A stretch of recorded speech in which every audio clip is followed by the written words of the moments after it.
18. Justification and the freedom of man in Christ. The goal of man in his sin is freedom. His conclusion is slavery. Man sees God's law as bondage and creates his own law as his great charter of freedom, and thereby forges his own chains. Everywhere, man, in his own will and way, seeks self-realization and gains self-punishment and reprobation. Man's way and man's law is self-justification, the will to be righteous in terms of one's own standard and law. However, as long as God is God, there is none other way to righteousness and justification than God's appointed way. Because God is God, He alone can justify. It is a divine act, not a human effort or accomplishment. Where man seeks justification by any other way than God's declared way, he must, at the same time, reorder all reality and insist on the righteousness of his law, works, justice, and activities. He must, in effect, deny God and affirm himself. This means an insistence that the government of all things is on man's shoulders as a new God of being, and this new God must also become a total God and governor. Total government and predestination by man means totalitarianism and tyranny. All humanistic politics, education, and economics are exercises in self-justification, and therefore in the fundamentals of slavery. An interesting sidelight into this fact appears in the regime of Cromwell. The historian, Blauvelt, saw Cromwell as a, quote, dictator, end quote. The Puritan and Calvinist Cromwell faced a monarch who was Arminian in profession and implicitly a humanist. Blauvelt gave a telling statement of the practical difference between the Puritan and Arminian rule over England. For it came to pass that the Calvinist, denying free will to man, worked for the freedom of the subject, while the Arminian, granting him free will, worked against it.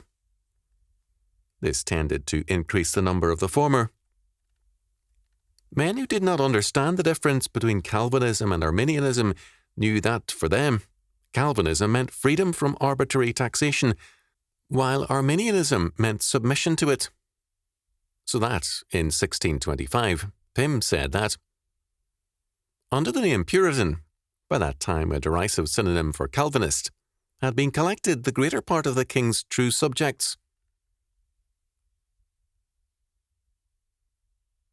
The Arminians, by limiting God, increased the power of the king and the state. The Calvinists, by limiting man's power and denying his autonomy, increased the freedom of man from the state by affirming God's sovereignty in government. The, quote, free will, end quote, of man, which Arminianism and humanism affirm, is, in actuality, a freedom from God and a freedom for man to be autonomous and to play God. The result is tyranny. Quote, free will, end quote, seeks the autonomy of man to be his own God and determiner. Scripture speaks rather of man's responsibility and accountability. Man has no freedom from God. He can have a freedom under God in Christ. The denial of free will in favour of accountability is basic to biblical faith. Charles I, in justifying his tyranny, asserted consistently the royal prerogative. His apologists held that, just as, in terms of Aristotle, the soul and reason are inseparable, so the king and justice are inseparable. Sir Robert Filmer argued that kings are above laws, so that the justification for what a king does is that he did it. The modern humanistic state has come to the same conclusion. Right is what the state says it is, and the policies of states are their own self-justification.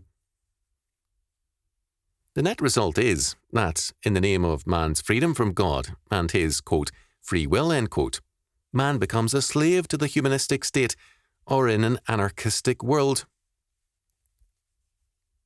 Man's, quote, freedom, end quote, and self-justification lead to slavery and death. Only in Jesus Christ and in his justification of his elect is there freedom. If the Son, therefore, shall make you free, ye shall be free indeed. John chapter 8, verse 36. Christ's justification is, according to Hebrews 4, also our Sabbath, our true rest. We enter into God's rest when we are justified by Jesus Christ. We cease from our labours, our attempts at self-justification, at playing God, and we rest in the righteousness and government of God himself.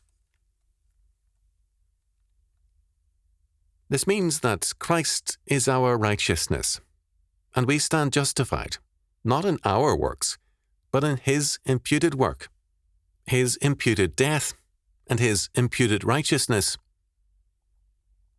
Our status before God is an act of grace in God's court, and it is in no way due to anything we are or do. It is God's law which condemns us, and it is God's court and law which are satisfied by Jesus Christ, so that our justification is an act both of law and of grace. The justified are then freed from their own law, works, and self-justification. This means that they now live, not in terms of humanistic, quote, free will, end quote, political and economic principles, or religious and educational autonomy, but in terms of God's law, government, and grace. The life of the justified is a life in terms of God's law word. In every realm, education, politics, law, church, state, the arts and sciences, the professions, the family, and all things else. The meaning of justification is that we stand not in our works and law, but in God's righteousness, law, and kingdom. Politics cannot create a good society on any ground alien to Jesus Christ and his justification and word. The first premise of a godly social order is justified men. The second premise is that, having renounced their works as a means of salvation and justification, they renounce in politics and everything else, man's work and government, for God's accomplished word, law, and government. God does not have one kind of court for man in which souls are justified, and another for churches, schools, states, and professions, wherein men create their own law and develop their own justification for humanistic institutions and orders. Only if there are gods many and laws many are there justifications many. But God declares to all men, institutions, and nations, "Look unto me, and be ye saved, all the ends of the earth. For I am God, and there is none else.